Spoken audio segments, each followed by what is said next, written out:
Ọlọ́run àgbáyé o, you are mighty. Ọlọ́run àgbáyé o, you are mighty. Ọlọ́run àwọn ọlọ́run, you are mighty. Ọlọ́run àwọn ọmọ ogun, you are mighty. Ọlọ́run àgbáyé o, you are mighty. God of the universe, you are mighty. God of the universe, you are mighty. Hey, God of the universe, only you are mighty. Ọlọ́run àwọn ọmọ ogun ọ̀run, you are mighty. Ọlọ́run àwọn ọlọ́run, you are mighty. Ṣé bẹ́yìn lẹ fojú ọ̀run ṣaṣọ́bọra? Ẹ fojú ọ̀run ṣaṣọ́bọra. Ẹ̀yin nìkan ṣoṣo lẹ fojú ọ̀run ṣaṣọ́bọra. Ẹ̀yin lẹ fojú ọ̀run ṣaṣọ́bọra. Ẹ̀yin lẹ fojú ọ̀run ṣaṣọ́bọra. Only you, Jesus, ẹ fojú ọ̀run ṣaṣọ́bọra. Ẹ máa fojú ọ̀run ṣaṣọ́bọra. Nesa, ẹ fojú ọ̀run ṣaṣọ́bọra. Ẹ fojú ọ̀run ṣaṣọ́bọra. Ẹ̀yin nìkan ṣoṣo lẹ fojú ọ̀run ṣaṣọ́bọra.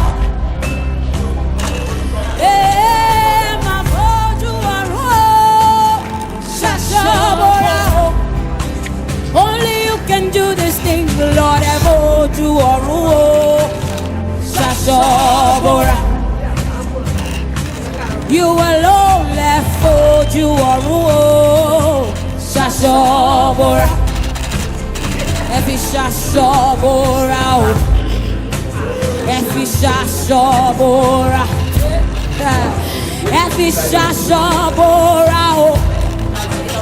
Ẹ fi ṣaṣọ́bọra. Ẹ̀yin nìkan lẹ fi ṣaṣọ́bọra o. Ẹ fojú ọ̀run ṣaṣọ́bọra. Ẹ̀yin nìkan lẹ fi ṣaṣọ́bọra o. Ẹ fojú ọ̀run ṣaṣọ́bọra.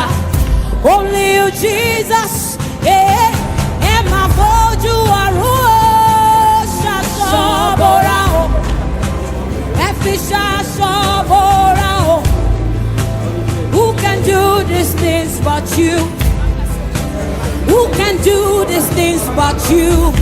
Only you, only you, only you, God. Oh, ẹ fi ṣaṣọ́bọra. Alágbádá iná aláwọ̀ tẹ́lẹ̀ oòrùn. Ẹ fi ṣaṣọ́bọra. Ọ̀gbàmùgbàmù ojú ọ̀run ò ṣe é gbámú. Ẹ máa fi ṣaṣọ́bọra. Ẹ̀yin nìkan ṣoṣo lọ́ba àwọn ọba. Ẹ máa ṣaṣọ́bọra o. Ẹ fi ṣaṣọ́bọra. Ìjìnlẹ̀ ìfẹ́ àwí máa yẹ̀ wò. Ẹ ṣaṣọ́bọra. Ẹ ṣaṣọ́bọra. Asọ̀rọ̀ máta ṣe ẹ̀yin nìkan ni o. Ẹ máa ṣaṣọ́bọra. Ẹ ṣaṣọ́bọra.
Thank you so much.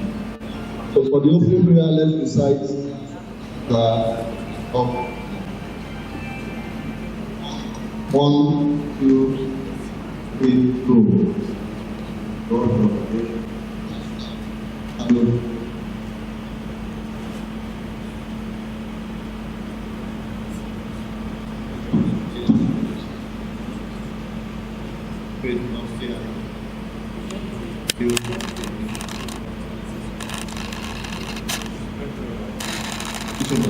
Please have yourself.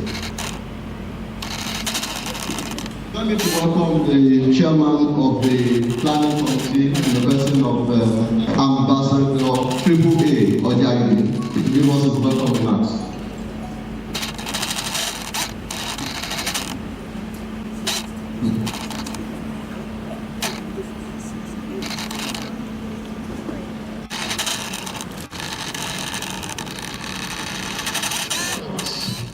Let me say this. This conference is designed to be historic. This conference is supposed to set the mark and structure the way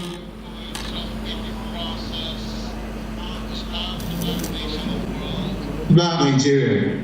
In other words, it's not supposed to be like conference. It will not start and end in the closing of today. Means Icmc voice is going to be structuring and putting in place the rising generation, the formation and the future of the most powerful black nation in the world. It means we need all those professionals seated in this room to make this happen. That's why I'm excited to hear the voice today of Dr. David Chambers as he packs the stone. Let me say also, some time ago, I listened to a very great personality, a media personality, and he gave his New Year message, and in that New Year message, he chronicled some of the woes Nigerians go through. Then after each of his chronicle of those woes, he will announce and say, the special prayer, may Nigeria not happen to you. Every time I heard those words, my heart bled. The truth, very true. But I thought about my children and the rising generation. In America, they talk about the American dreams. Everybody that grows in that nation feels there's a dream they have for its people. We believe in Icmc. That's the path. And one day will come when all the rising generation want Nigeria to happen to them. Let me pay my allegiance finally and welcome all of us to some special persons who gave their all, blood and soul, believe this project. You know, the 100 accidents who turned in resources. You are exceptional. Finally, let me open the vision. I want us to listen to the lyrics of this for 2 minutes as I close. My welcome address to you. It is the voice of one of the greatest vocalists I've ever heard on the Canada East of Nigeria. Can you please do that for us? I want us to listen. This is the vision of this song. I speak in Nigeria. And that's why we're here. Going by the theme of this conference. Because of our belief in Nigeria. And I make bold to say, Nigeria will be great again. How many people believe in that? Join me as I welcome Mr. President, Icmc, for his address.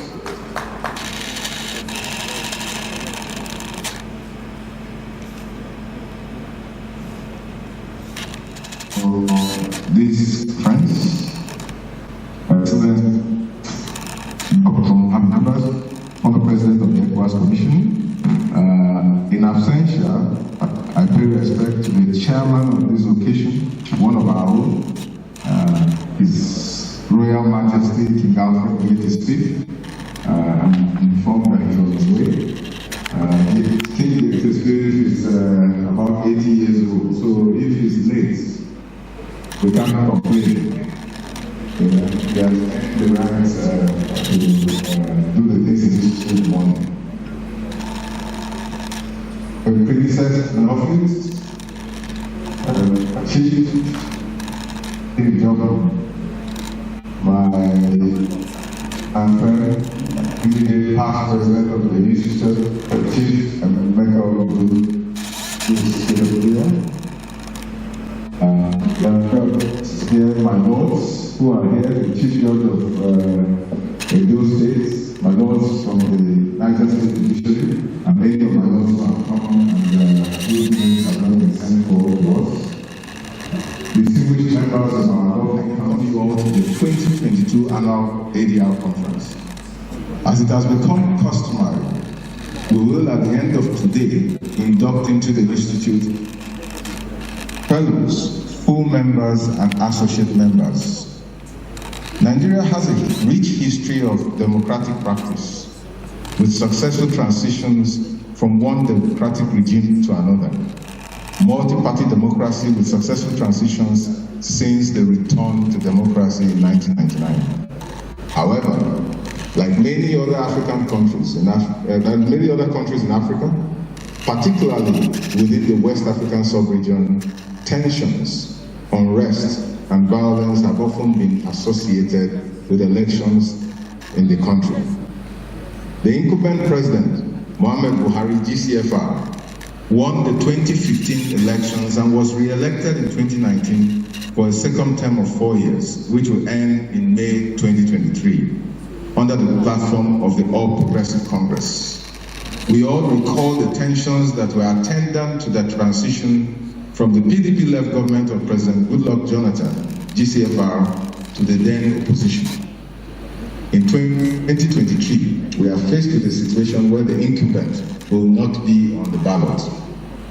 The general elections will be held against the backdrop of tense political environment being exacerbated by the activities of Boko Haram terrorist groups in the northeast part of the country, banditry and kidnapping in the northwest, secessionist demands by groups in the southeast and south-south, and the general state of insecurity and disillusionment of our citizens.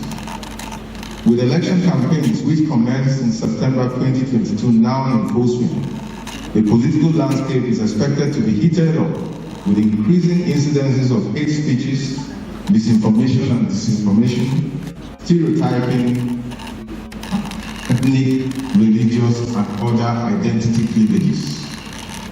The country, however, has important, resilient, and formidable institutions and peace infrastructures that can be leveraged upon to play a positive interventionist role in dousing the tension and creating an enabling environment for peaceful conduct of the general elections. These, among others, include our own Institute of Chartered Mediators and Conciliators, Icmc of Nigeria, the Interparty Advisory Council, IPAC, the interfaith committees that include both Christian Association Council and the Supreme Islamic Council, eminent traditional rulers and chiefs, vibrant civil society organizations, including youth and women groups that have the capacity to contribute to the prevention and mitigation of election-related disputes and conflicts. The theme of this year's conference, Socially Transformative Mediation, has been carefully chosen to provide an opportunity for conferees and indeed our nation as a whole to begin to appreciate the role of transformative mediation in building consensus in diversity. The objectives of this conference include the following: to showcase the elements of mediation and its usefulness in promoting and creating an enabling environment for the peaceful transition, particularly in the year 2023. Leverage the Icmc platform as insider mediators for interactive engagement and confidence-building measures between and among political actors and relevant stakeholders. C. Employ the critical mass and platform of the Icmc and other peace infrastructure to disseminate peace messaging around the general elections and transitions. Create forum of participants and stakeholders in the electoral process to brainstorm, identify, and dialogue over contending issues around the general elections and transitions. Continue the exploration and expansion of opportunities for effective dispute resolution through the use of technology and other modern initiatives. We are privileged today to have as our keynoter on this occasion His Excellency Dr. Mohammed Ibn Chambers. I am confident that he will set the tone for other panelists and conferees to interrogate the team with a view to positioning our nation to embrace consensus building through transformative mediation.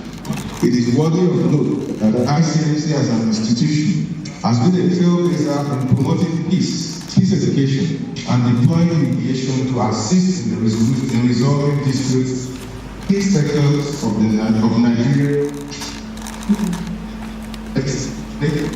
social-political, cultural, and socio-economic climate. This places Icmc squarely in a position as a stakeholder and insider mediator who can deploy its manpower of over 14,000 members. And at the end of today's induction ceremony, 16,000 members to assist in using transformative mediation to promote consensus and peace in the polity. Icmc, as you now know, is the leading body that provides mediation and conciliation training and certification in Nigeria, and with a sense of pride in Africa.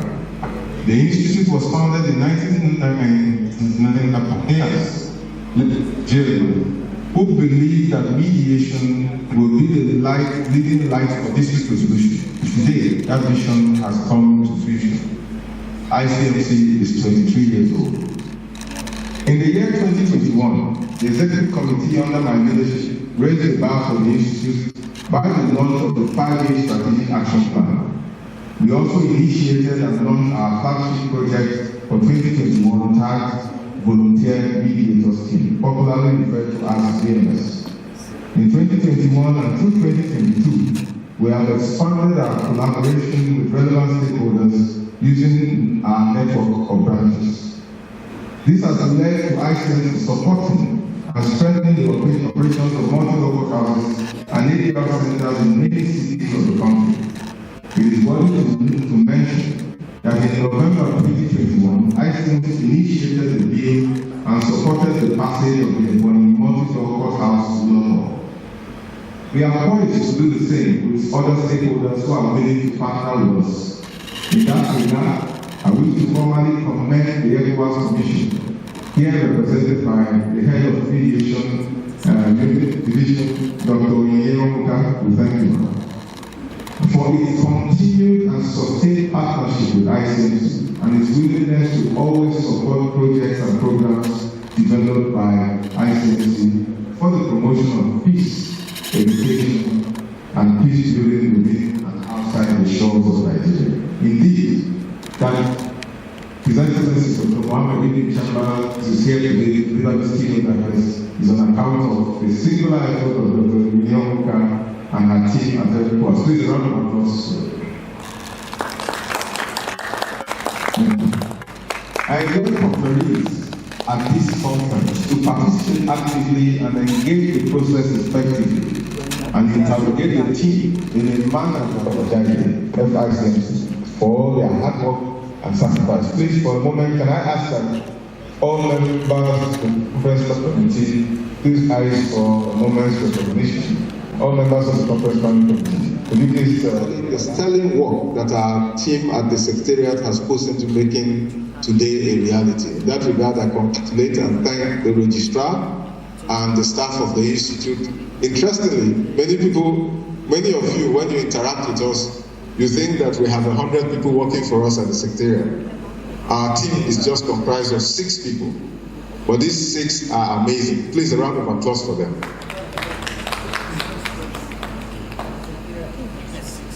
In conclusion, on behalf of the Executive Committee and the Governing Council, I welcome all participants and our esteemed invited guests and inductees to this year's annual conference. To our inductees, I say a big congratulations. As you join this growing army of peace builders, it is my fervent hope and sincere wish that you shall enjoy a beneficial career as mediators in whatever sector you apply yourself. I thank you for your attention. God bless. Thank you.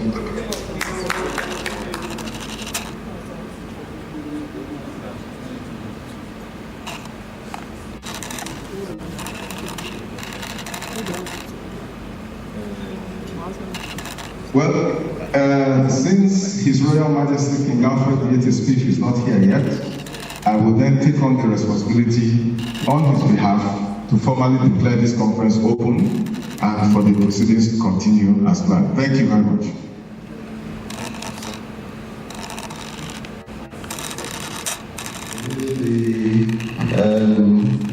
Regarding Raymond, he has mediated in conflicts within the region, and I'm sure you have so much experience here with us.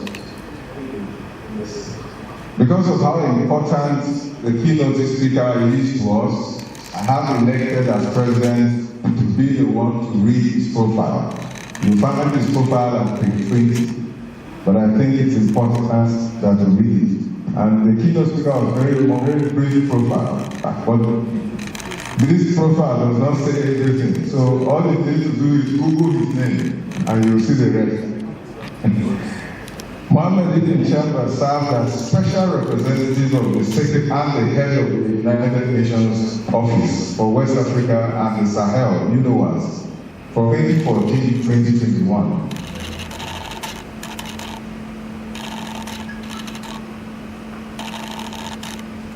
Established to facilitate implementation of the judgment of the International Court of Justice, ICJ, on the Cameroon-Nigeria boundary dispute. He has extensive experience from a long and distinguished career in governmental and international studies. Before joining the NOAA, a special representative and Prime Union is prior to that, he served as president of the Economic Community of the West African States, ECOWAS, from the year 2006 to 2009. And if I may just echo the words of Chipadi Ndoko, when he was president, you knew there was an ECOWAS Commission president. And while not trying to look for trouble, I'm not sure that feel the same vibe. Has felt the same vibe since you left in 2009. And the executive secretary from 2002 to 2005. From the time he joined the government of Ghana in 1987, he served as deputy foreign minister and deputy minister in charge of tertiary education at different periods. He was also the first deputy speaker and member of parliament of Ghana. From the beginning of the outbreak of Paris, I present to you His Excellency Dr. Mohammed Ibn Chambers for his keynote address.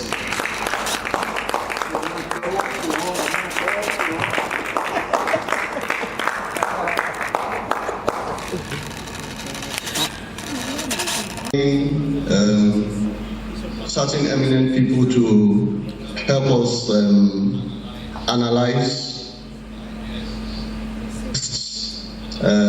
what other language expostulates, whichever, because I can tell you that keynote speaker is quite loaded and we'll have so many things to ponder upon. As I welcome the moderator for this session in the person of Professor Albert, member of the Governance Council, ICMC, panelist,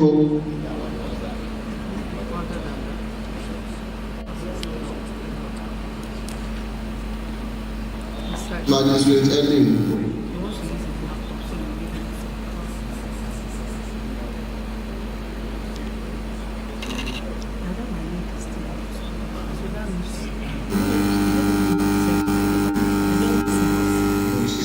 Conference. Let me begin by expressing my sincere appreciation for the growing transition from the use of violence as a means of resolving political conflicts to the use of lawful means, especially alternative dispute resolution, ADR, including mediation and dialogue, to arrive at a win-win resolution is a positive sign in the Nigerian and regional democratization process to safeguard both the integrity and legitimacy of the electoral process and the political rights of West African citizens.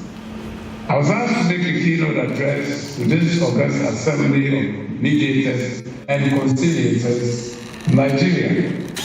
You understand that it's not easy to speak on mediation, dialogue, and reconciliation to experts and practitioners. This is why I will focus my address on the context and road to the 2023 general elections in Nigeria, the lessons and best practices that I have been able to gather in my various capacities, and as an active player in complementing states and citizens' efforts in the consolidation of regional democracy, peace and security, and the centrality of mediation processes, therefore. Some of these experiences obviously could be replicated in Nigeria and leveraged by Icmc. As Africa's most populous nation, by the way, I also remain an Afro-optimist, and I believe Nigeria will rise again and Africa shall be great again.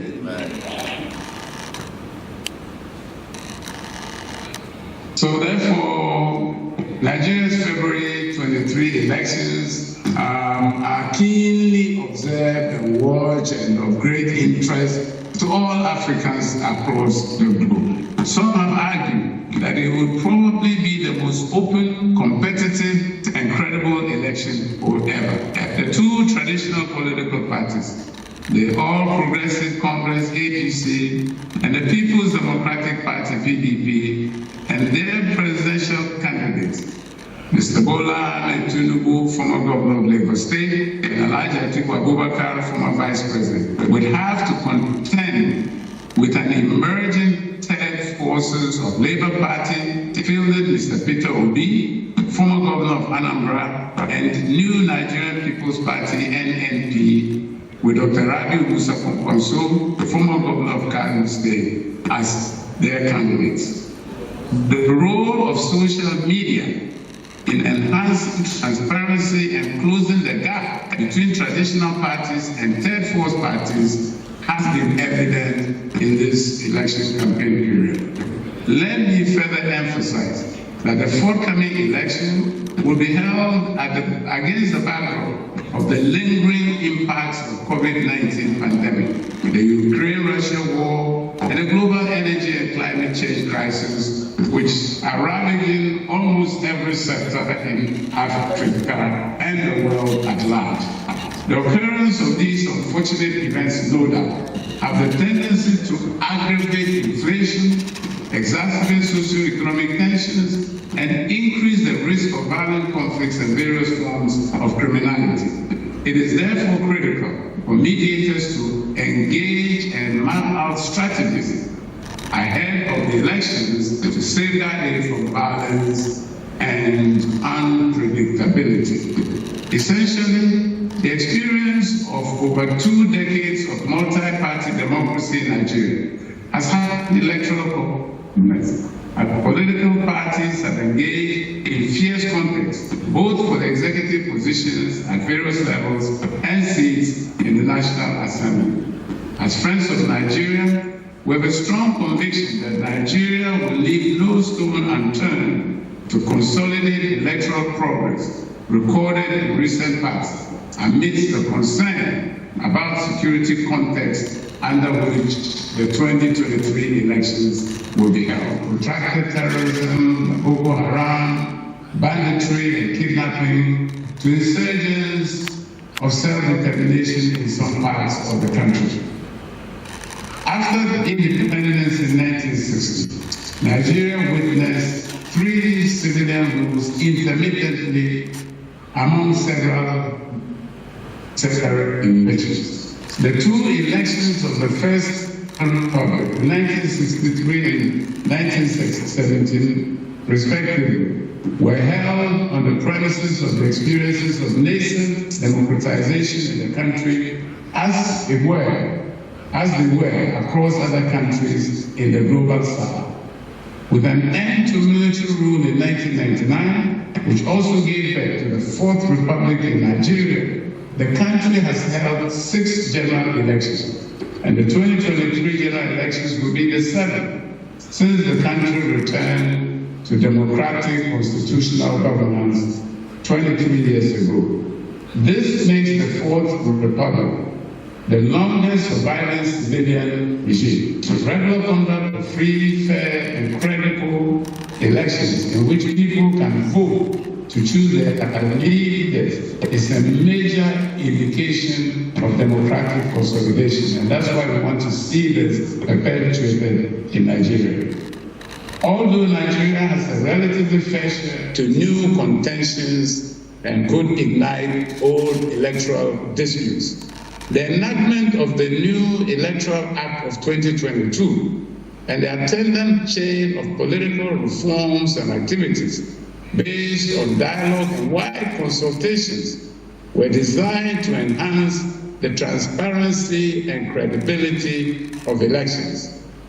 Implementing the new Electoral Act in the off-cycle elections, like the governorship election, they unveil among political class, particularly on issues surrounding the use of the bimodal voter accreditation system, BVAS, electronic transmission of results, and collation of results at various centers, inter-party nomination, campaign financing, voter buying, etc. Identity and risk assessment of the new Electoral Act with a view to devising corresponding strategies to mediate potential disputes at all levels before they escalate into violence.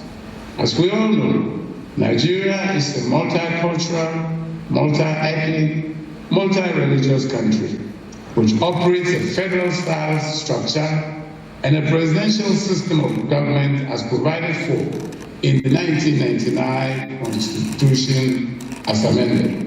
From 1999 to date, this diversity of the Nigerian state has contributed to a fierce competition for power.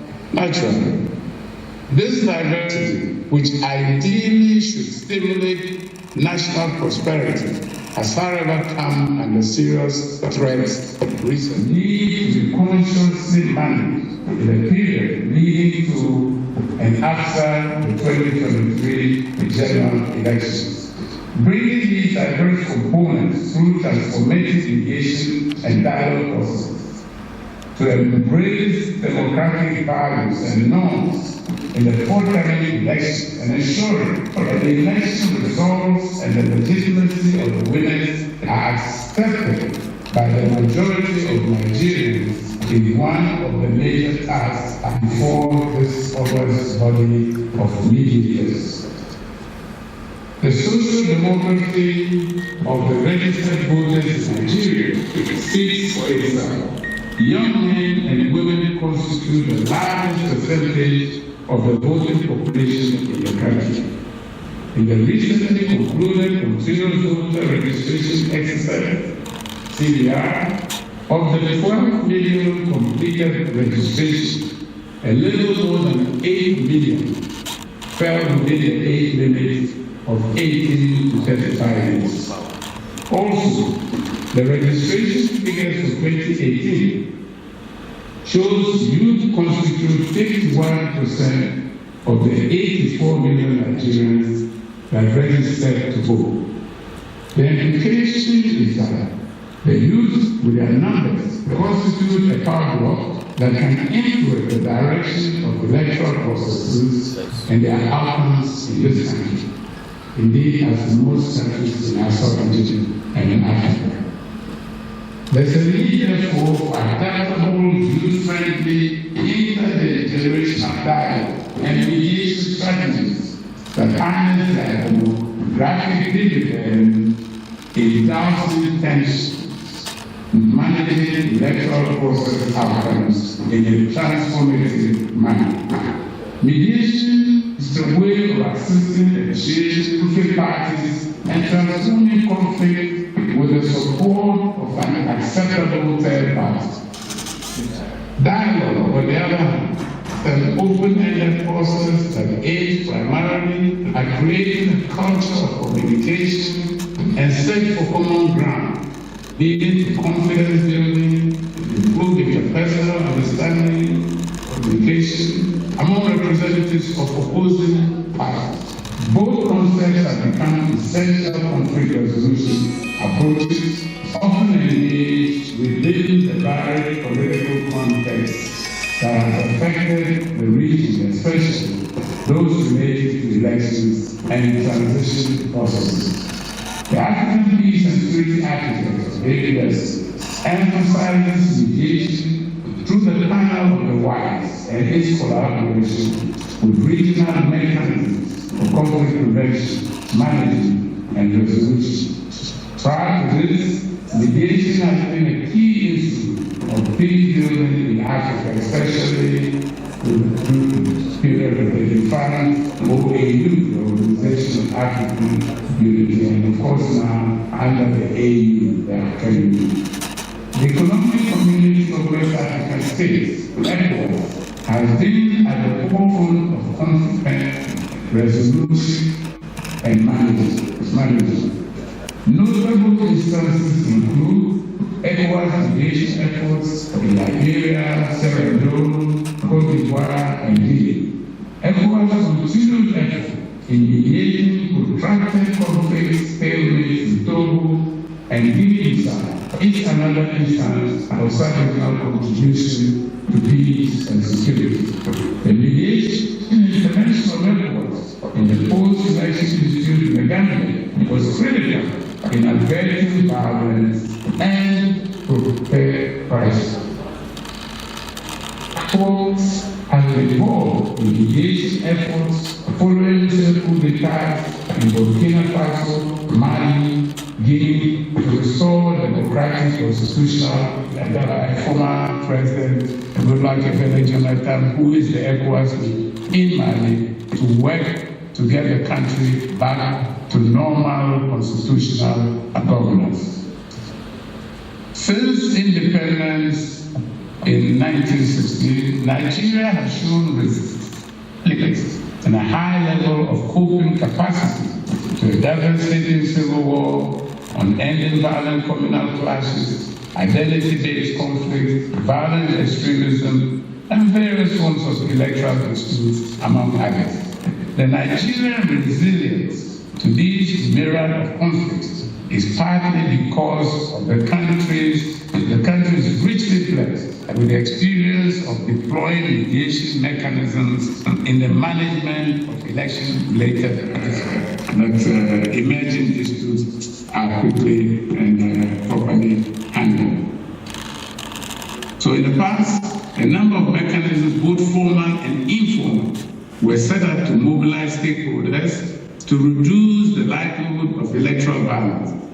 One of the most visible mechanisms has been the National Peace Committee, NPC, chaired by the former head of state, His Excellency Elijah Salami Abubakar, with its secretary at the Bishop Okra Center.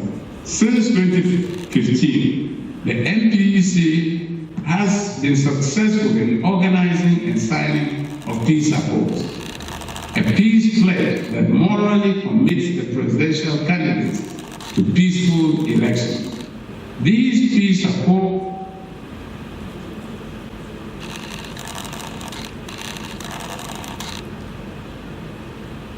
would like to commend the NPC for its playing this role of custodian of the accord, monitoring its compliance, and acting as its moral guarantor. This has proven to be an efficient throughout the stages of the electoral process. In this regard, the role of organized civil society, particularly youth and women groups, and professional associations, of course, such as yours, in Nigeria, should be done. For this reason, the Icmc should work with credible civil society organizations that are present in local areas as frontline partners in mediation interventions in the run-up the 2023 general elections. In the run-up to the elections, I would also urge the Icmc to continue its decentralization across the country, to develop mediation programs following the experiences in a few states like Lagos, Kaduna, Enugu, Oyo, and Plateau, etc., with either multi-donor court systems or state peace architects, tenures, and affordable money.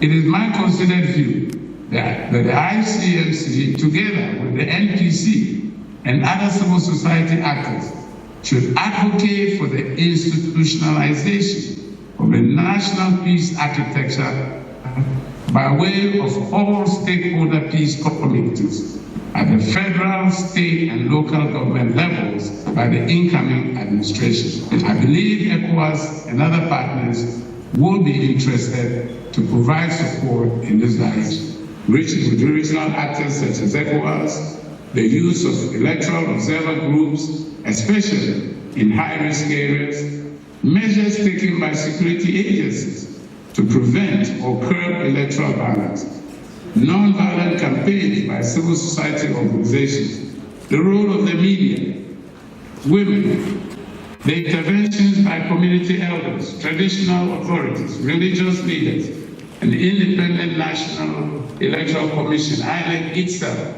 through its various campaigns, and political parties, all need to be sustained towards ensuring credible and peaceful elections in 2023. In conclusion, I would like to assure you of my willingness to remain available to collaborate with Icmc and other strategic national and international interlocutors in deepening and consolidating peace in Nigeria and other ECOWAS member states. As a matter of fact, recently, I've been drafted by former President Goodluck Ebele Jonathan into a West Africa Elders Forum that he is leading. And through this, we shall be involved in a number of countries which will be having elections, in giving our own little support to ensure peaceful and credible elections. Last week we met in Abidjan, D'Ivoire, to discuss the regional situation and to identify a number of areas where it will be important for the West Africa Elders Forum to intervene. And next week, following the ECOWAS summit, we shall embark on a mission here in Nigeria to undertake support to various stakeholders. There are a number of them we have already identified who are doing very peaceful, credible elections, because the stable, peaceful, democratic, and prosperous Nigeria is good not only just for Nigerians, but indeed all of us in the Southern region and in Africa. I was listening to the chair of the committee that put this together, and it was so emotional.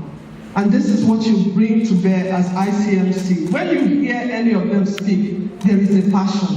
You begin to check your passports, whether you're carrying your passports, whether you are a citizen of America. And I say citizenship is in the blood.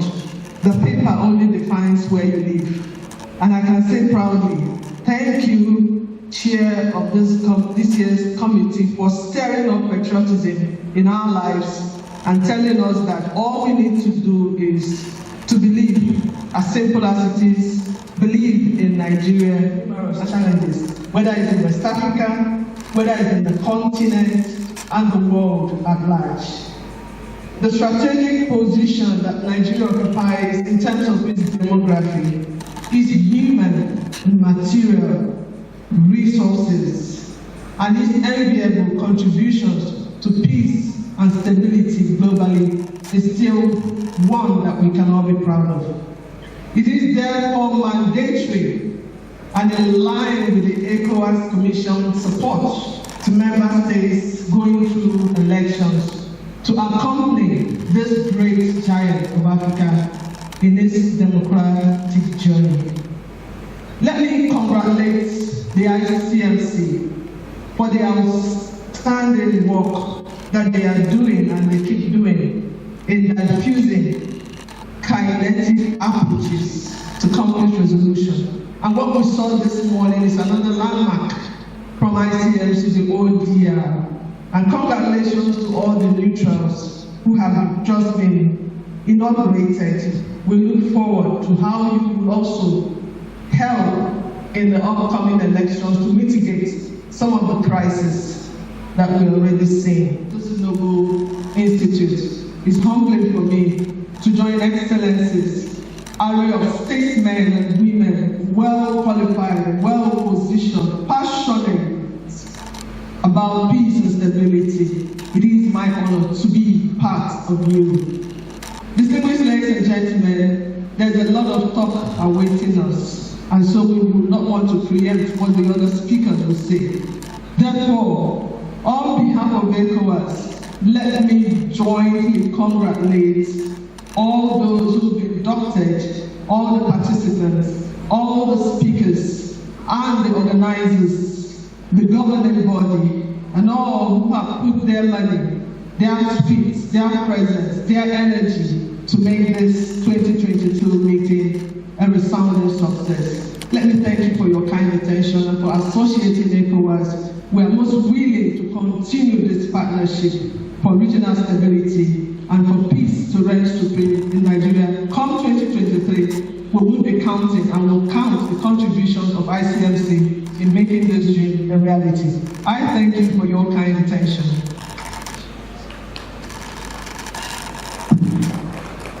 Thank you, ma'am. That's the head of the ECOWAS, head of mediation, the ECOWAS, the uniqueness about this year's conference, and about a certain group of people. On your program, you will see them at page 41. They are called the head personage, and they want to give a goodwill message. And their goodwill message, their representative is in no other the Honorable Chief Judge, Edo State, Honorable Justice Joe Achua. He will be giving the goodwill message on behalf of the 100 personage. You're welcome, sir. My Lord.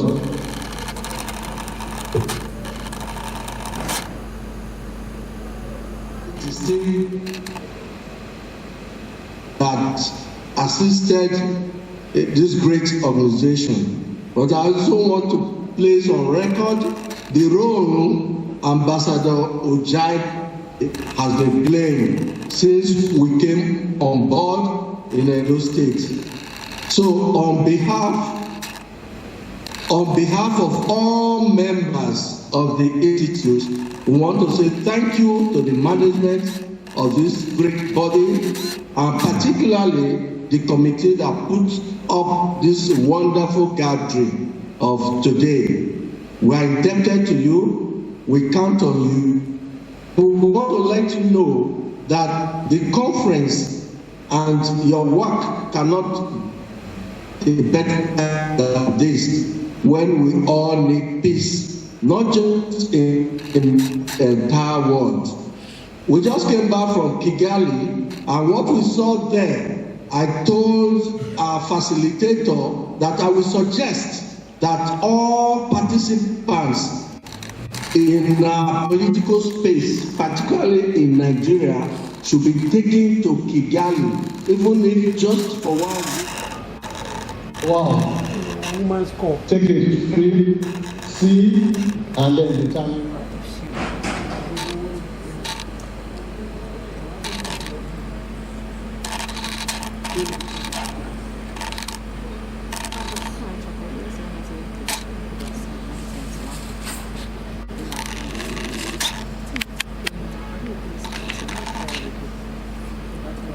My lords, the distinguished members of this serious, wonderful organization called the Icmc, I bring you good tidings from my lord Honorable Justice Alim, the Chief Judge of Niger State. She ought to have been here, but for other official engagements, she has directed me to represent her. To tell the judges more of ADR, how to go about it, and to tell them to embrace it more. Change is not easy, especially for those that are analog. Sure, is that when you do online mediations and alternative solutions online generally, it saves the cost of having parties travel from different places. It saves the of traveling. And the good thing is, all of us now, everybody has right at your fingertips. You have a phone, you have data. So many applications are available. You have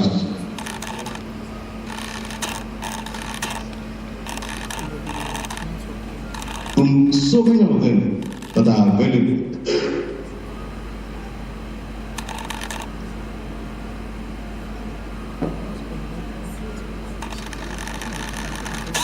So, of course, national cohesion is something we must all strive, because whether we like it or not, the only way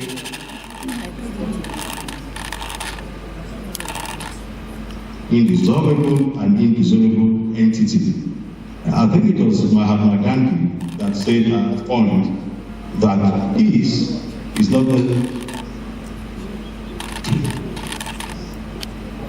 actually the fact that we should be able to manage our conflicts and live together, because the conflict will always be there.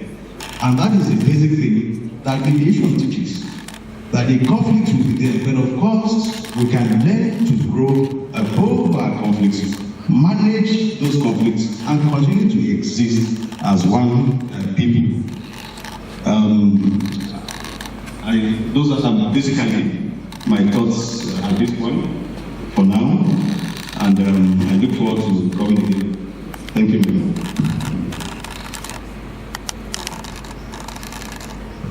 At this point, we would like to connect with Mrs. Chinyere Oyemena virtually.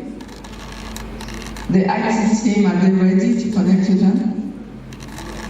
Yes, ma'am. Thank you, my Lord. Mrs. Chinyere Oyemena, welcome. Can you hear me now?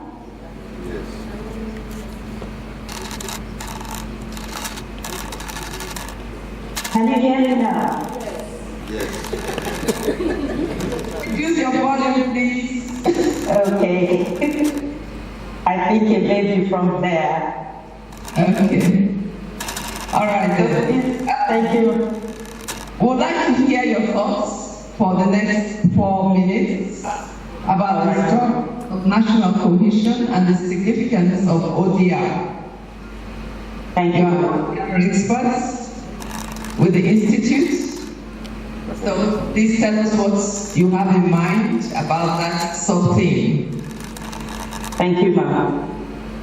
Please permit me to stand on existing protocol. I want to refer to some data. The African Polling Institute released its report on the Nigerian social, and they computed the index at 39.6%, which is way below the average of 50%. They used social justice, impunity, and polarization indicators amongst others. And 61% of those who were interviewed expressed the view that they didn't think the government was.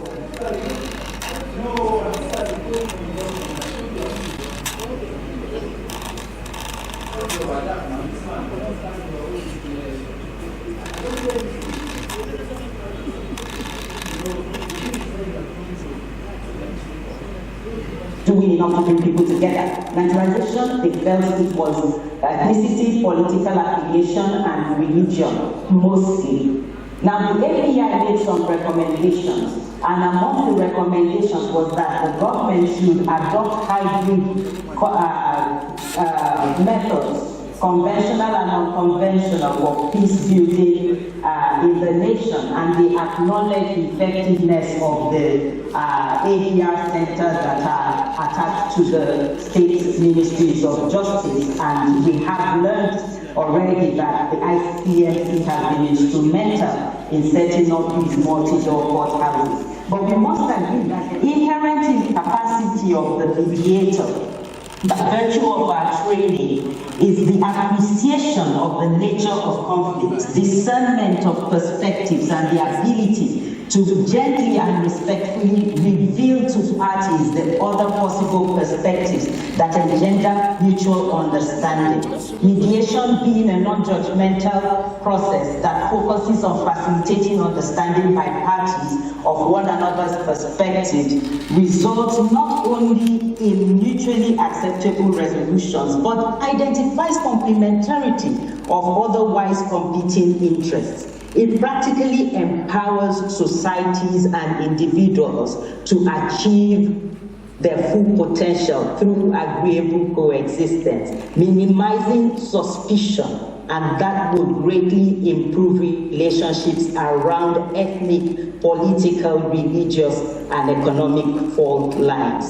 Now, access to justice may be impaired because of the cost in of the dispute resolver to appreciate the varying causes of conflict, availability of dispute resolvers, and logistics. And like the last speaker said, ODR has largely resolved these issues, reducing the cost of time spent on dispute resolution, availability of dispute experts, and logistics.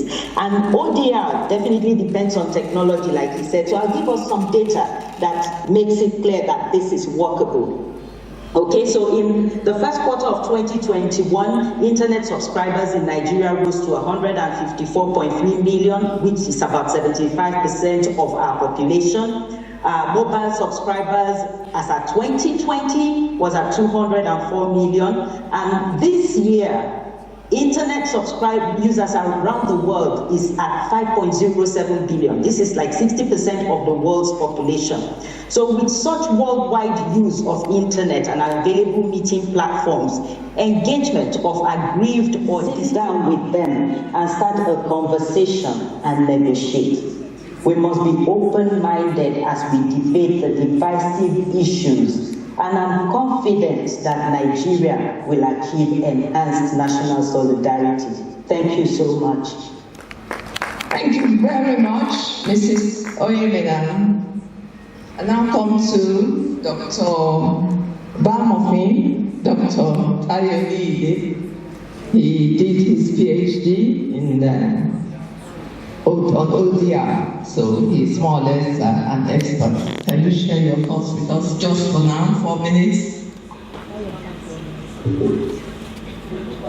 For the sake of saving the time, I also humbly stand on the existing protocol.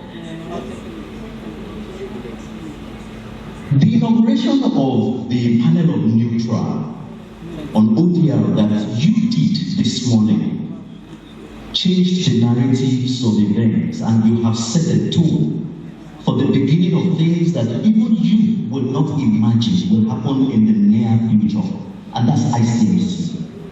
Like it was mentioned, I did my PhD and I just completed in the year 2021 on online dispute resolution.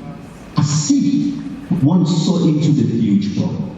Sometimes in 2018, 2019, it was during the conference of the Chartered Institute of Administrators, United Kingdom, Nigerian branch, that I presented my data analysis and people filled the form and all that. So, comparing what people said then to what they are saying now, what you are saying now, I'm shocked completely. And I'm even taken aback because of the video, the online technology in which what my expectation would have been that an app, take it from me, that would be the very first in the history of Nigeria. And for Icmc to have set the tone, you can't imagine how far I see you go by the grace of God. So, we still have a long way to go. It's not as if we have gotten there. We have a long way to go. The use of technology can be divided into two aspects. You have the technology-based and the technology-assisted. We are still within the realm of the technology-assisted online dispute resolution, and that's exactly what is sought to do. The person who will need to speak or do anything will still have to make an application, use your app, and then contact one or two persons. There will still be the need for technology to assist you. But I also see Icmc coming up at a point to do technology-based. A good example is teleimmersion. In teleimmersion, you wear the technology, you are in that world. It's like when we are talking, I'm talking in my room, but it appears as if I am talking with another person who is also talking on the conference system. As it were. I see us getting there. We have a very, very long way to go. And I have a lot to say, but I'm just taken aback that what I observed that you did this morning took me on balance. I just said there's no need talking about it and repeating what my lords have said, other than to say that I see a very bright future. As we speak now, I'm CMC. Congratulations. Bye. There are still others with respect to the legal framework, and I'm hoping that I will be able to mention something about it in due course. Thank you very much, Dr. Oliyide. At this junction, I'm going to go into asking very specific questions. The keynote speaker talked about community cohesion, reaching people at the community level and getting to educate them or teaching them, getting to educate them, to bringing up the policy of inclusion at the local level to calm tension and reduce the act of violence, especially in the forthcoming election, having the forthcoming election in mind. Now, Ambassador Ogun, with your experience and vast experience, having created structures at the national, state, and local level, can you let us know how you have built up this cohesion at the local level and what positive changes you think it will bring?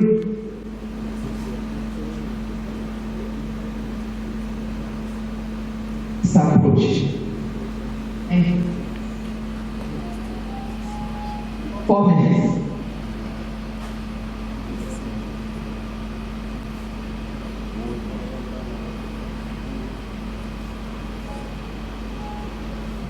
I appreciate you. Thank you. Thank you. The President of the Institute, His Excellency Dr. Agai.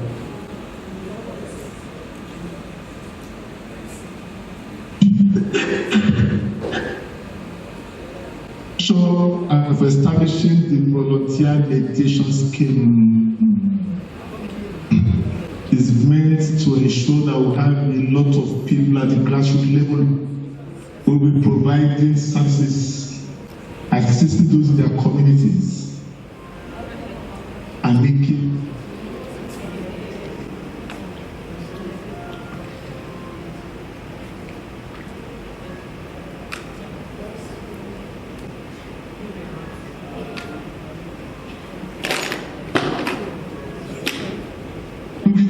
local government and next conflict resolution centers. Then those people can take turns to sit in and assisting people in their communities. If they know there's a place they will go to, it means that when people identify them with the center, even at home, people will go to them at home. When they know that people are coming to, they will wake up, they will dress up, they will look better. When people look better, they feel good, and longevity will be assured. So having at the local government level, that structure will add a lot of value to national cohesion. I started earlier, I spoke about the conscientization. Everybody you meet, you will see that person as your cousin you will yet to have met. On Thursday, I left Abuja for around the zero. Your Excellency, I was this zone.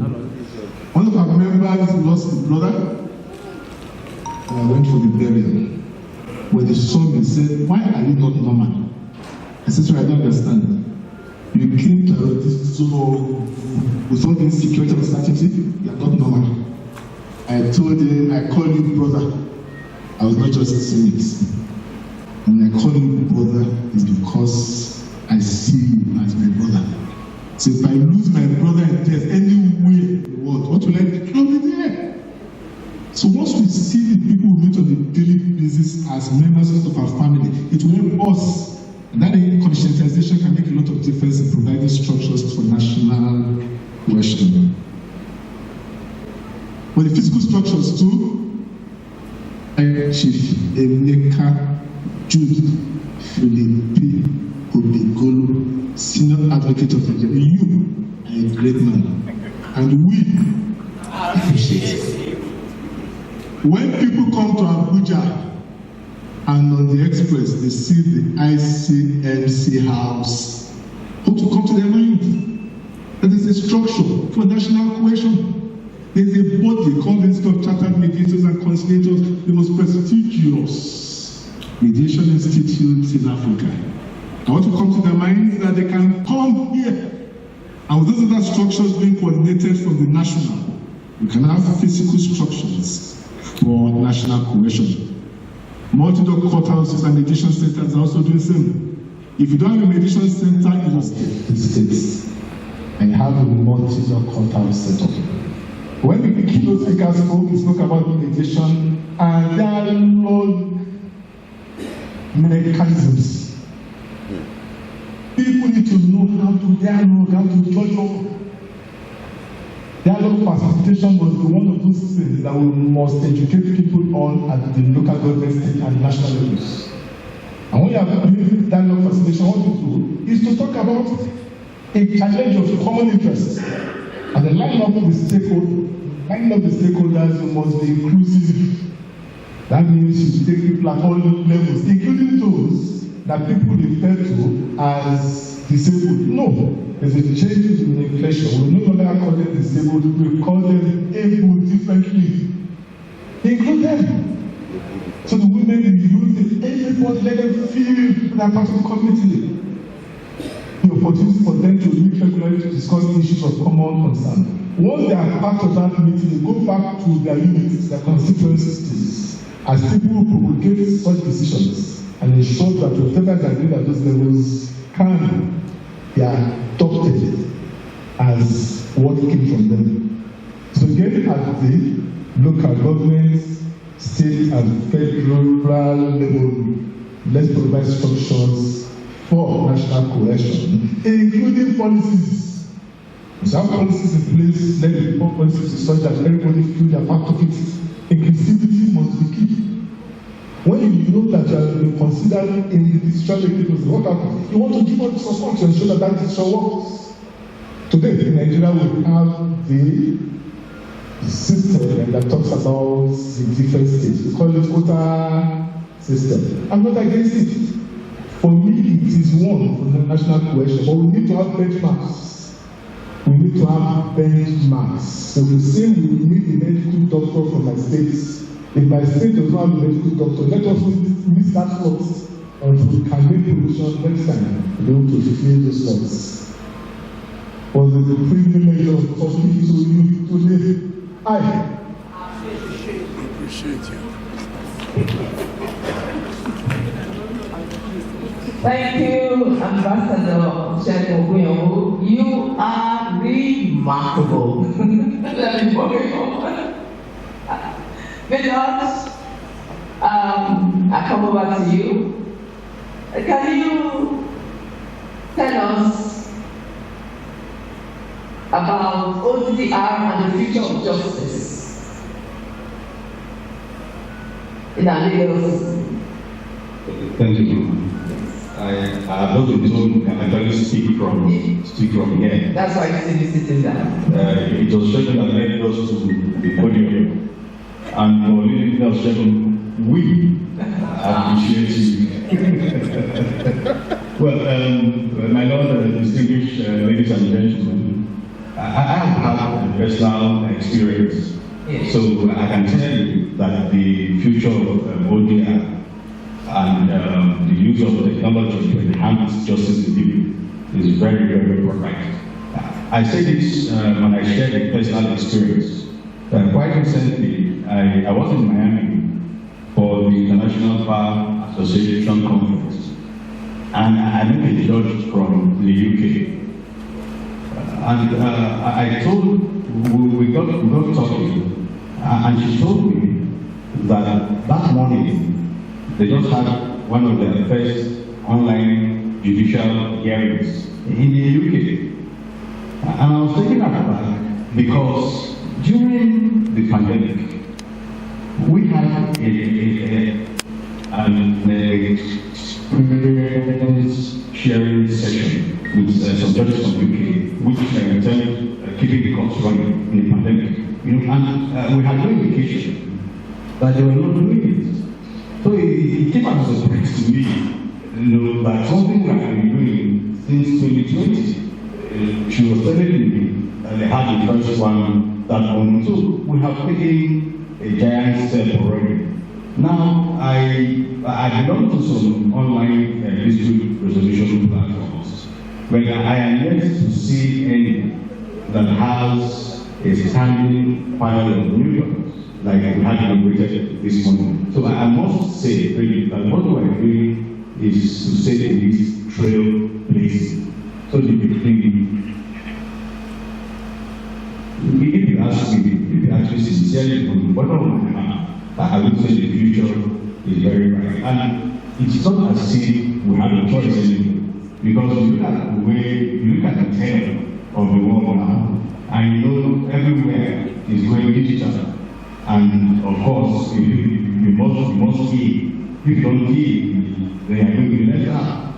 I did not paper also during the pandemic. Okay, and the coin over and look at the possibilities you have on the other side. It was Justice Lord Lenny who had said in Packer and Packer that if we keep saying we're not going to do anything because it has never been done, then it means you're never going to achieve much in life. No, you're not going to do anything, and if we fail to act because we say it has not been done, then nothing is going to be done. So we've taken a huge step, and I believe, and I speak from a position of knowledge because I have seen it happen, that online dispute resolution and the use of technology has great benefits, for access to justice. And in talking about access to justice, we must define access to justice in very broad terms. Access to justice, should mean more than the mere access to lawyers, or the access to a court, or the access to a judge.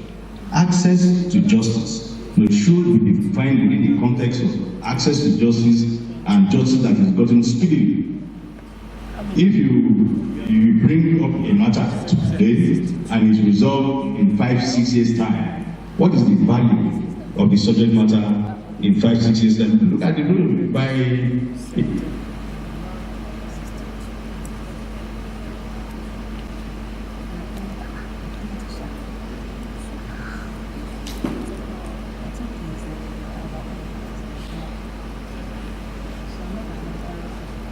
in early this year, it was up to. So we need to understand that access to justice must be defined within context of access to justice and speedy, and one that the cost of litigation does not eat up the victory.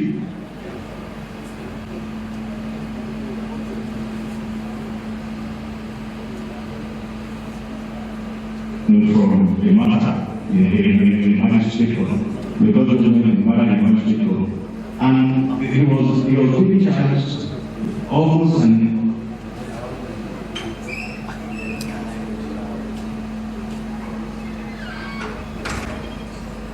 litigation. These are all expenses, that mediation, can cater for. And even with that still mediation, that is done online.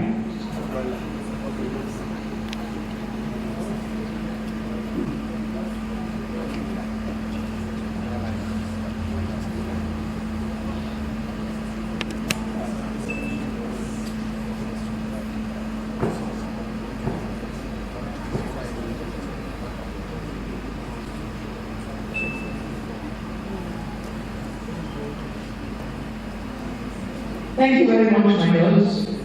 I keep wondering why men are always talking about women funds. Sometimes it can also be the other way around.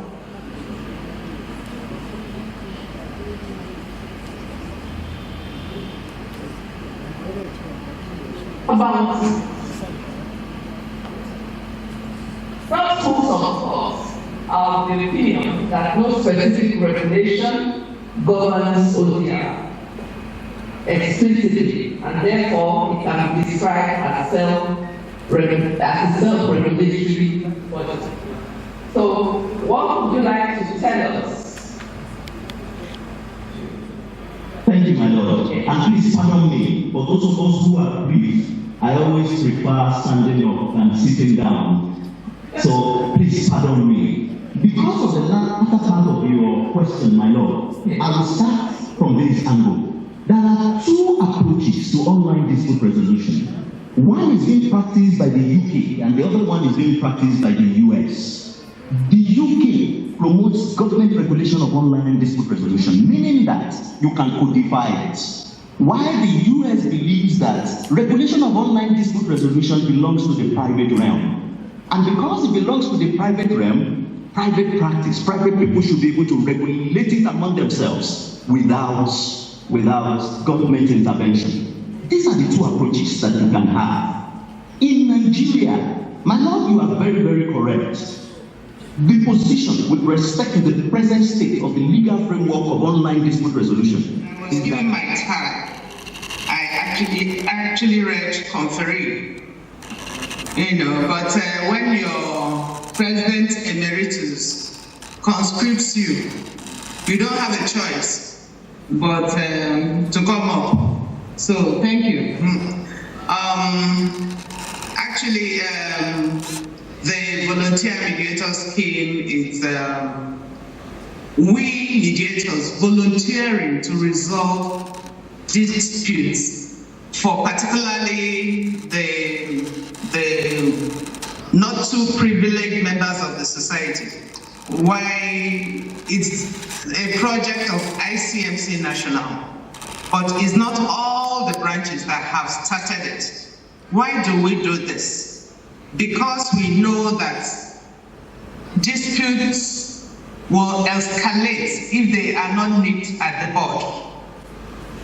It's only in Nigeria, because of how diverse we are, that disputes that start as commercial disputes will end up being an ethnic dispute. What do I mean by this? A basic Okada man that has an argument with a Keke man over maybe 100 naira, before you know it, to be Hausa versus Igbo, it will no longer be about the 100 naira. It will be Hausa versus Igbo. And we know that it is the little conflicts that eventually escalate and become major conflicts. We were all here in Nigeria when Boko Haram was in one house. Now what do we have? If that was nipped at the bud, we couldn't have been where we are today. Another thing I want us to promote as an institute is social behavioral change communication. It's actually taught. What do I mean by this? Letting people know that there's a way to communicate. Because at the base of every conflict is foul communication. So the VMS is basically a way of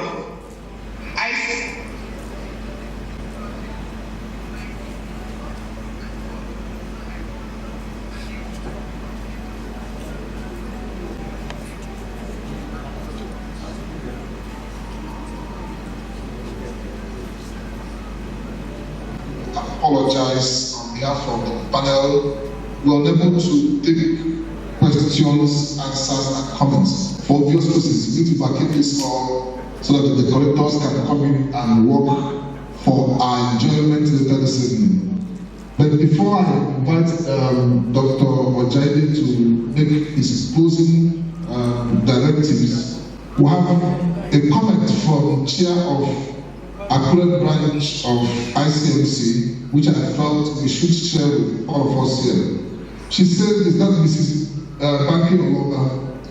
She says, in my opinion, a mixture of all styles, depending on the need, helps more. It has been more effective in my perspective than relying on just a style throughout the case. Facilitative style can be used as the base point. At some point, if it's necessary to be evaluative or transformative, then so be it. Mediators proposal helps a lot. Indeed, you can start using it in Nigeria, especially now that conciliation in the bill before the president has been replaced with mediation. It's important for us to improve on our design and practice mediation. In Nigeria going forward, it's important for us to start practicing mediation in a more robust way. Thank you, Mrs. Banky Ologa, who has joined us virtually for this session. On behalf of the panelists, thank you for your questions and for your understanding. Thank you very much.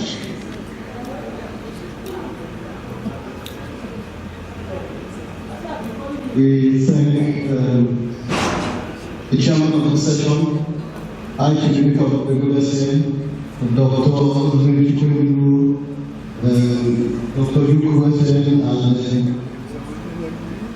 Dr. Natasha who honored the Sydney online, Dr. Brown online, and Professor Gigi Olagbe, both who are on. We thank you so much for your contributions.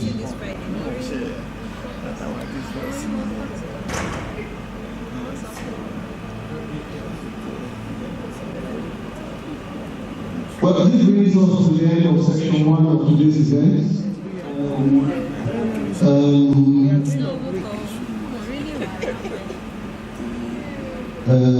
And we want to try and ensure that we keep it time.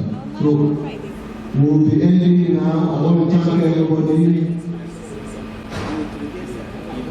Spirit Complete, everyone who has come in from morning and sat till the end of the session. I want to thank you for your patience, and I hope we'll see you 5 on the dot. By 5 we're starting.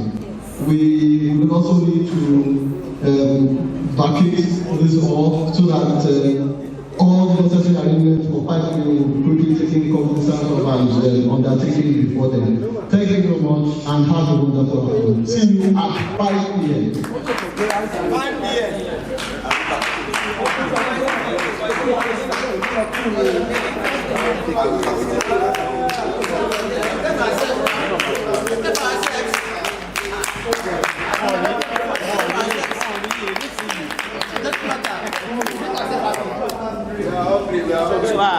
Look at that, it's going to be small. It's already 3 o'clock. Good afternoon. Another session wants to start. Please, we are aware that we lost one of us that was supposed to be part of us now. So I just want to just observe a minute silence for her.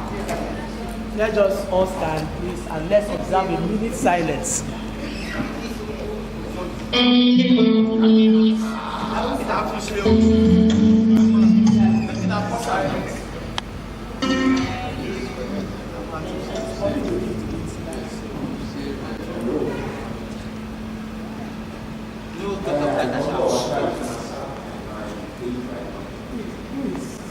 Let's start.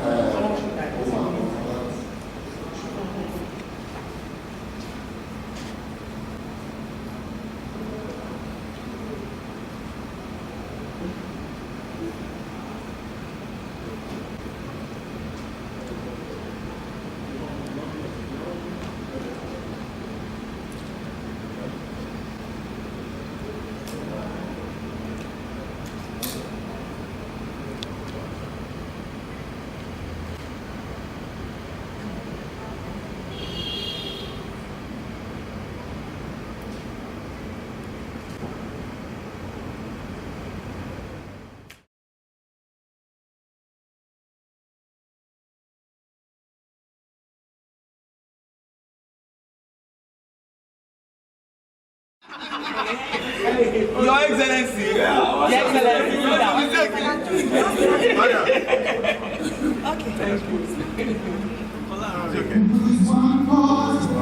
Okay. Okay.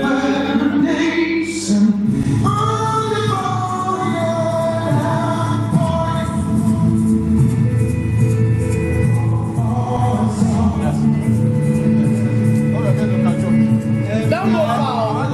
You know you are snapping after them. Your best now after them. The Institute will be taking the second stanza of our national anthem. Go to prison.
Take the weight off your feet and you sit like kings and queens.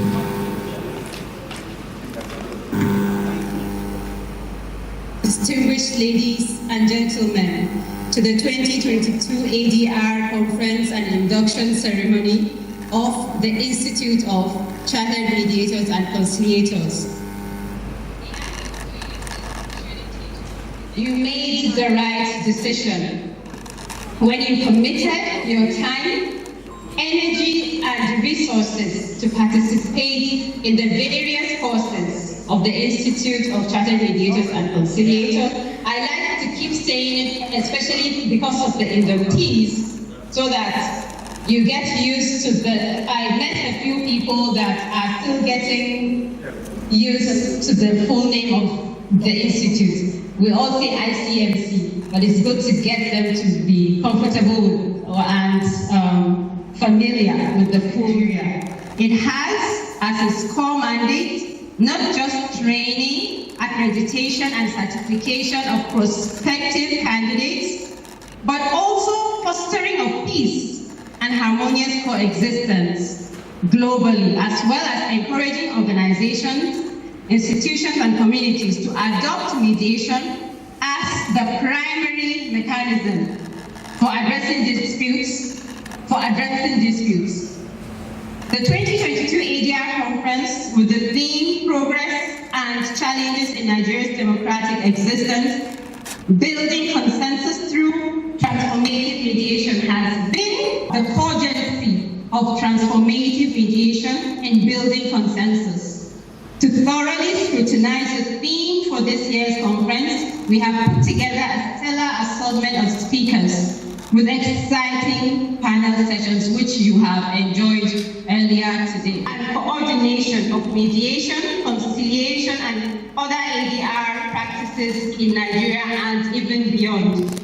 The registry has continued providing membership services and support professional certification training in mediation and conciliation, continuing professional development training in mediation and other ADR processes, dispute resolution services, and ADR consultancy. The registry works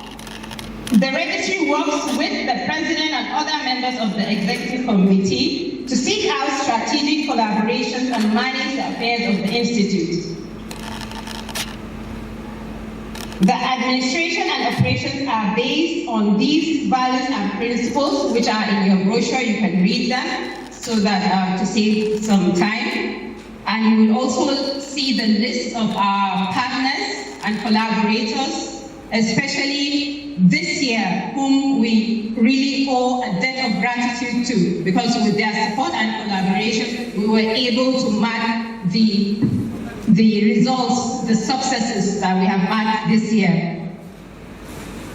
The trainings, the Institute recorded higher participation and performance in trainings and capacity development. We have recorded a total number of, maybe I take that number, of 2,350 inductees from different categories of trainings. May I use this medium to specially thank our robust faculty, service providers, and partners for their support and contribution to the successes recorded this year. Worthy of commendation for their role in the successes of the trainings conducted in 2022 are the following. You need to be patient with me. I need to mention them because we need to appreciate them. Number one is the first Deputy President, Mr. Godwin Omaraka, NAM, for coordinating the trainings for staff of Lagos State Consumer Protection Agency, last OPA. Mr. Chidi Martins, for coordinating the training for staff of the Nigerian Deposit Insurance Corporation. My big brother, Ambassador Shegun Ogun, for coordinating several trainings in partnership with GIZ City Government. Dr. Adeyemi Adenisi, for coordinating the training for staff of the Citizens Mediation Center, Lagos State.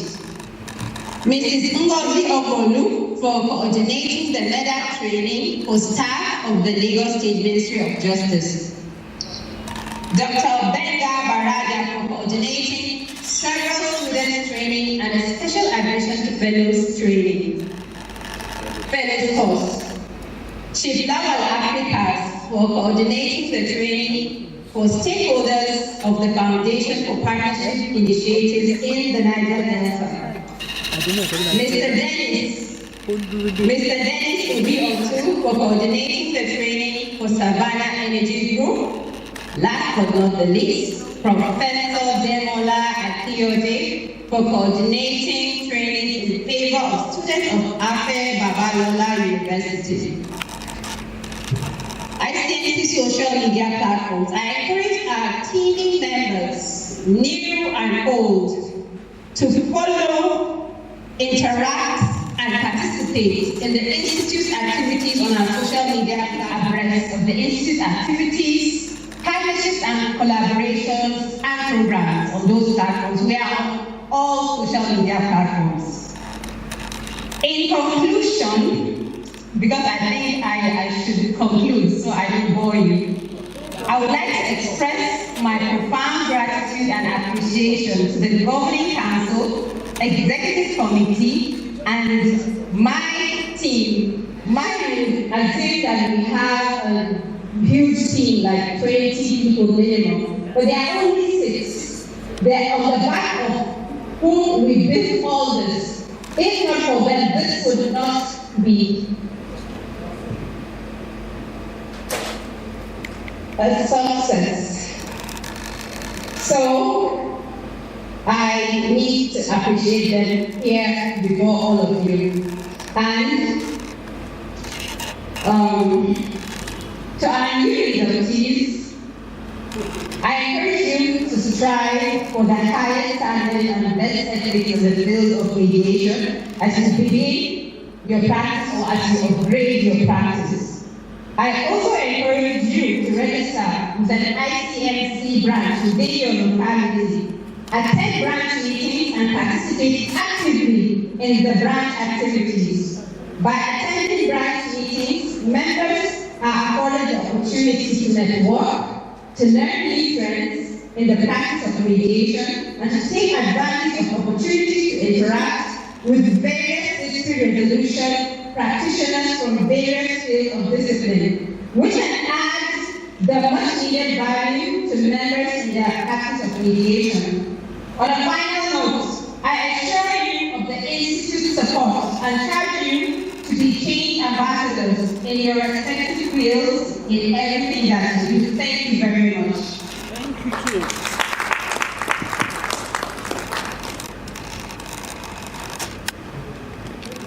For all that we see.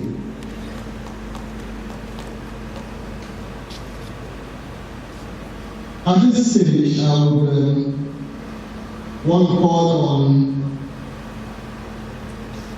the president of the Institute, in the person of Dr. John Akada Energy, PhD, to give us his welcome address.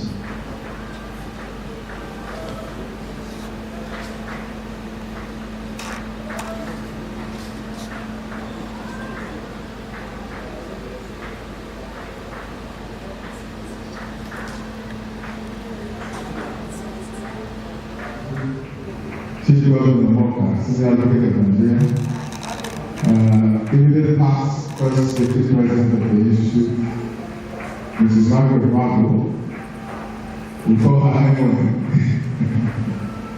I can see my Lord Justice Ewada, I can see my Lord Justice Danima, I can see my Lord Justice Elojo.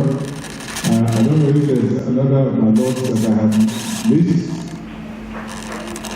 Which inductees, distinguished ladies and gentlemen, I would like to refer you to my speech at page 17 to page 19, which I delivered this morning at the annual conference, and to say that I have done everything that I said there, and just to add, by way of encouragement for our inductees, that as you come on board, there are certain key things that we have established at the Institute that you can take advantage of. The first is that for you to be and to benefit and take advantage and get value from your participation and involvement in the Institute, you need to belong to a branch. So if you look at the program, we have listed therein the names of all branch chairmen and their phone numbers. A branch is, we have branches in 22 cities all across Nigeria, and if in your city there is no branch, and you are up to 20 people, even from just the induction of today, we will commission a new branch for you if you can show the commitment to that branch. Only at the beginning of this year, the council released the guidelines for the operation of branches. The effect of that guideline is that some branches have been cut off, and my predecessor in office, Senior Advocate of Nigeria, and I said to them, I see that we have only had 3 trainings so far, and all these trainings held, one in Lagos, 2 in Port Harcourt. Why have you not come to the north? At least Abuja, we should have a training. And Dr. Jado said to me, Agada, if you can make that happen, we will come to Abuja. And I'm pleased to inform you that in June the year 2003, we had the first training of ICMC here in Abuja, and in October that year, we had another training in Kano. First time, and that is how we got the journey started. So that is the value that you can add. And I was just sitting there in the office, I got a call from Professor Gideon Olatunji, who was on one of the panels earlier, and he said to me, Rather, I want to nominate you to the Governing Council for all the work that you have been doing to have the community created for you from the branch level.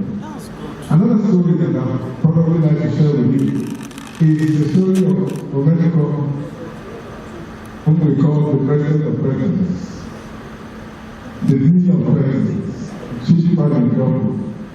Chief Paddy Joffo was trained in Port Harcourt in the year 2004, if I'm not mistaken, I believe. And 2000, I was 2002. I was 2002. And anyway, I don't know how the exact year, but subsequently, we came back to Abuja and with enthusiasm decided to mobilize what we now call the Abuja Club. Fill the gap to become the third president of the institute. So I give you all of this instance. Another round of applause for Chief. And he served meritoriously for 6 years because we kept begging him at that time, please stay another 3 years. I say all of this to you, our inductees, to encourage you that there's a lot to be done. There's a lot that has been done. The institute now, as you see it, is very different in character and structure from what it was when we took. We are open to your ideas, to your suggestions, to anything that you can do, including to your financial support to ensure that the institute moves forward. 3 key things that you can benefit immediately as you come on board.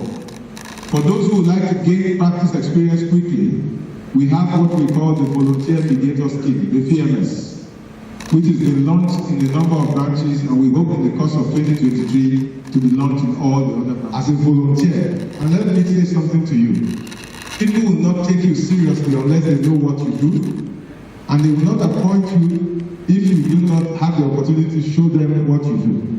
So there's what we call strategic pro bono. You may need to do some strategic pro bono to get yourself to the point where you can begin to make money as a mediator. The second advantage that you can benefit immediately as you join the institute is the fact that today we launched the first time in the history of the institute the Icmc online dispute resolution platform. You all saw it earlier on today, and for those who were not here, this platform avails the opportunity for those of you who now have honed your skills and then go through the training to become neutrals, online neutrals, to now begin to make money as mediators. So the choice is yours. In the course of 2023, we will be availing to members 2 courses for those who may qualify as ODR platform members. It's open to all members who meet the minimum criteria. So I look forward to many of you joining us in that regard. Finally, I'd like to talk about the Icmc House project. As you come on board, most of you will, if you have paid attention, and if you haven't, especially for those of you who will be living in Abuja, just at the far end of this land, from where we are now, it will be to my right, is a 4-story building that is at reach advanced stage of development. That is the Icmc House, and I must say, and for the records, let's place commendation where it is due. That was initiated by our predecessor in office, my brother, my friend, Chief Emeka Obegulu, Senior Advocate of Nigeria. Please a round of applause for him and his ESCO. They started that project. And when we took over, we have remained committed to finishing that project. As of today, we have invested quite a lot. We are at the finishing stage, which initially we had agreed with the contractor to cost us 200 million naira. Sadly, the dwindling resources in the course of our times and the economic situation has made it practically impossible to get to the promised land. By our projection as an executive committee, we thought that by this conference, we would have been launching that place formally and by January we will be operating from there. We are hopeful that we can still achieve that by the middle of next year. And we establish what is called a building levy for our members. And the generality of views were that we shouldn't do that. When people contribute, they should contribute because they are convinced and they want to do that because they want to add value. So distinguished ladies and gentlemen, particularly our old members who have not supported yet, and please make sure that by January, you pay your annual dues. Now, it may seem simplistic to you, but that is very important to us. Because if everyone sitting in this room pays their annual dues, it will go a long way to help the Institute in its operation, and it will also go a long way to support the building project. The second is that I'm a millionaire without anybody asking you. I say thank you to all of you, and I pray that the Lord will replenish you 1,000-fold. Completing that building now is a matter of urgency because the economic situation is getting worse. Only on Friday we received a letter from the builder asking for an 80% variation. Which means that when we were looking and struggling to raise 200 million naira to finish, if we go by that variation, we are now looking for 380 million naira. That's a lot of money. And whilst we are not going to quarrel with the builder at this point, the council has directed that we should do evaluation. And I think that the biggest challenge that exists for us is whether it is the same builder or somebody else who will build it, we need to harness the resources as quickly as possible. And so while I recognize that the times are hard, I want to make a passionate appeal to those of you who are coming. There are people here, if you so decide, who can give us a lot more. It is a question of what party you think you can come after his own.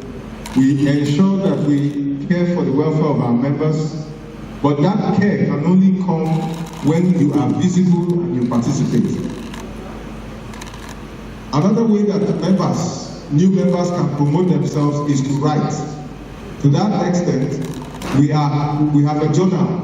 And so those of you who are academic minded, I know a few professors who are in the room, we will be happy to receive peer-reviewed write-ups on anything related to mediation and ADR that we can publish in the journal. Distinguished ladies and gentlemen, January 1, Mr. President will come and give a scorecard as well as give us what they intend to do. Well, previous years they would have presented the budget to the National Assembly or, well, whether state or whichever. Well, the way Icmc is structured that at the ADR annual conference, Mr. President will be given the opportunity to present the scorecard as well as put up a plea to members for what the Institute, the director of the Institute will run for the new year. So please let's bear it in mind. Mr. President has released his intention for 2023 regarding the Institute, and we all need to partner with him in achieving that goal. Thank you and thank you again. Now we will go to the induction, and as it is mandatory, I will welcome all the registrars to come in and take this session. The induction proper will commence. Madam Minister.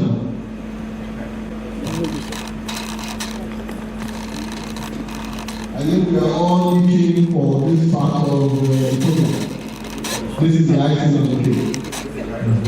Join us and welcome Madam Minister.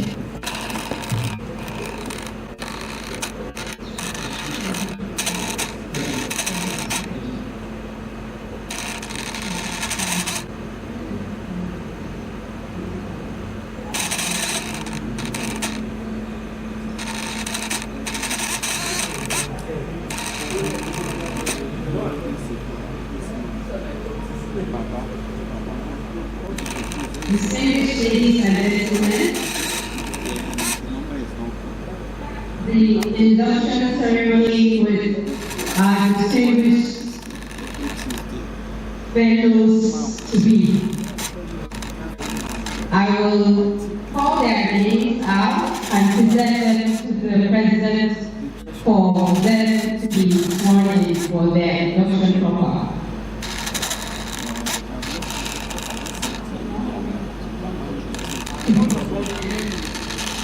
Toyin Aluko, Abdullahi Ado. As I call your name, you please come out and stand in front here. Toyin Aluko, Abdullahi Ado, Abdurrahman Ainde Yakubu, Abibola Ishola, Abiodun Oluki Kiola, Adeluola, Aka Christiana, Please forgive me if Michael Coloruso, Agbaje Michael Coloruso, Agbajo Victoria Agbao, Agawa Dominic Chukuma, Ajape Ife Fei Olo, Ajibola Tobi Lawal, Paul Mercy Onai, our own Mercy.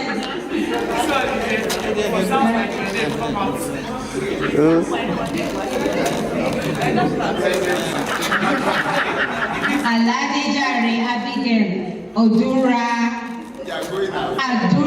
Neri, Alice Omoni Aje Ojuku SAM. Ayasado Andrew Oyeuchi, Aratiola Yusuf Abdullahi Mobore, Boni Tayo Adebisi, Birisi Bimoye Vivian, Bukola Ajao, Charlotte Folake Martins, Shidozie Amoche Lucy, Yusuf Pamorio, Chris Santos, Tuamen Ahmadu,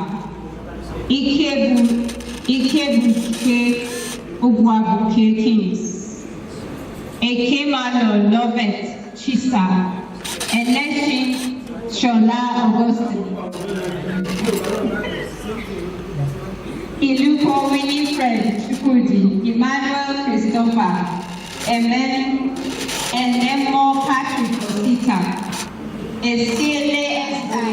Lawal Mark Africa, Lawal Ibada, Ugo Loki Wabu Onye, Obemeta Agata Odupa, Obie China Helen Na, Ojode Zenga, Okeke San Okeke, Okeako George, Ifeanyi,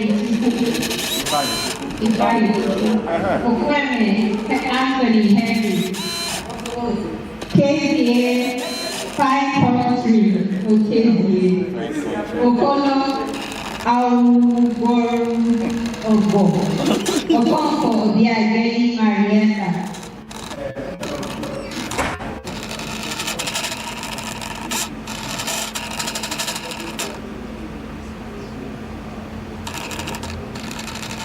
Different associate groups listed in the program from page 47 through to page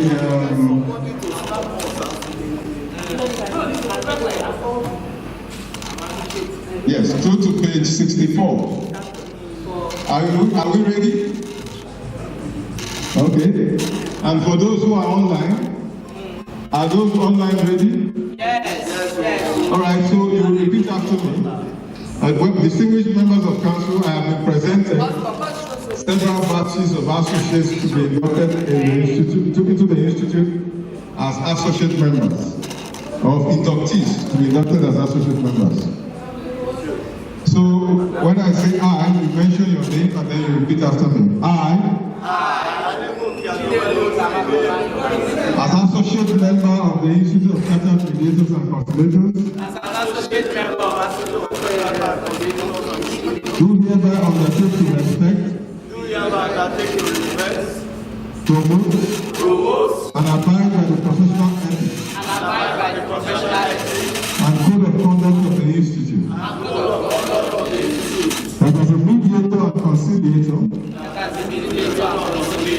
I will discharge my professional responsibility with all sense of integrity and impartiality. And I will not engage in any act or conduct that is capable of bringing the profession of mediation and conciliation and the name of the institute to disrepute. So help me God. Congratulations, you can now decorate yourself with your medals. Welcome to the institute.